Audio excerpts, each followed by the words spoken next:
What is up, guys? So with season 5, wave control and freezing has become even more important in bot lane especially. So with these rise of these mega tanks with Cinderhulk and stuff like that, it's even more important for ADs to get farm and items quickly. And well, if you're freezing, you're making the enemy AD weak, and it's a huge advantage for your team. So the big reasons why you would freeze are because it makes it easier for your jungler to gank, it denies experience, it denies gold from the enemy carry. And just before we kick off, in case anyone isn't sure, wave control is talking about how you manage the minions in your lane, and freezing is keeping the wave in an advantageous position for you while it keeps the enemy away from them. So the best place to start is with wave control, and there are kind of 3 positions that the wave can have in bot lane. Either the minions will be towards your turret, they'll be in the middle of the lane, or towards their turret. We're going to be looking at a bird's eye view of bot lane because this is really the easiest way that I can show you these different zones and why each one is going to be good. So first one is at your turret. So their minions outnumber yours, and it means you can't trade because they have the minion advantage. It will eventually push into tower and you'll have to farm under tower.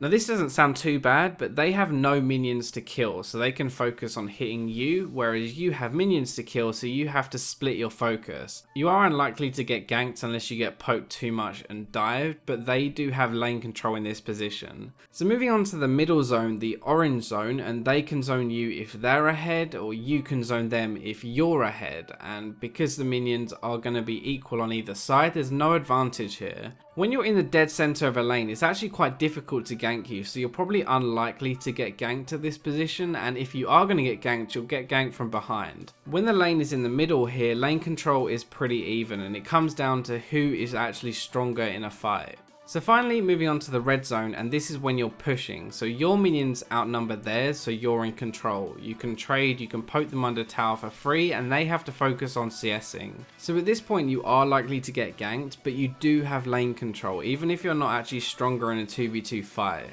So those are the 3 main outcomes of wave control in bot lane, but let's just kind of look at how you achieve each one, I guess. So pushing is going to get you an advantage. It's the easiest way to establish lane control because they can't really fight back, and it forces them to focus on the minions and not you. They may miss some CS under tower, but you're still feeding them the wave by pushing it into them. So you are still in control, but kind of what good is it if you're still feeding them gold? So this is kind of where freezing comes in. This is the way you deny gold. So the way to do it is to push the wave into tower, and when it comes back, it will slowly push to you. You only want to last hit and let the wave ease back just past the middle towards your tower. So this is where you can freeze and zone the enemy AD carry properly. If they come for CS, you leave the wave and you fight them, and if they don't, then you continue to last hit, sometimes killing a few more to keep the wave where it is. So if we go back to our zone example from before, this is kind of the ideal place to really have a freeze. It's not too close to your tower, but it's at the end of your lane. What you're really achieving or doing by all of this is you're forcing the enemy AD to sit back. They're going to miss gold, they'll miss experience, and it's putting them further behind than if you were to push the wave into them. So you might have seen this clip already, I did run it earlier when I was talking about freezing, but I wanted to go over it properly to show you what I mean. So in this clip, Jinx is CSing pretty well under tower, she's actually hardly missing any, and Amumu is starting to sniff around for a gank because I've been pushing so long. So this is when I decide to freeze. I back away from the wave and I only last hit as late as possible, and I slowly let it reach my tower. So when you've decided to freeze, you will actually let her get some CS while she pushes it into you, but you just have to remember that that's nothing compared to what you're about to deny her. Now you'll see I tank these caster minions myself so that they don't attack my minions, and then I use my Q to thin them out a little bit so they don't push too hard, and then I start to only last hit again. This is really the perfect position to hold a wave and freeze it if you're stronger, and as you see, Jinx comes forward to try and CS and we instantly get her flash.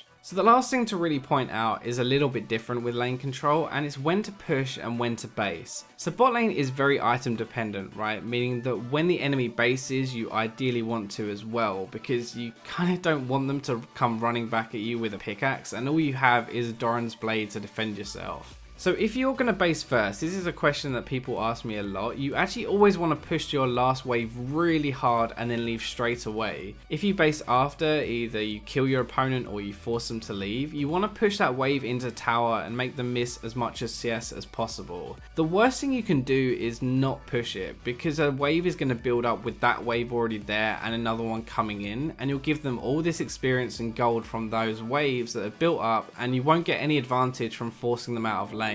So these are the basics of wave control and freezing, I guess in simple terms, but this is all you need to know until you reach a low diamond standard. Just try it in your next game and I promise you will see a bigger difference between how strong you are and how strong the enemy AD is by the end of the lane phase. As always though, that is all for this video, so I'll catch you next time.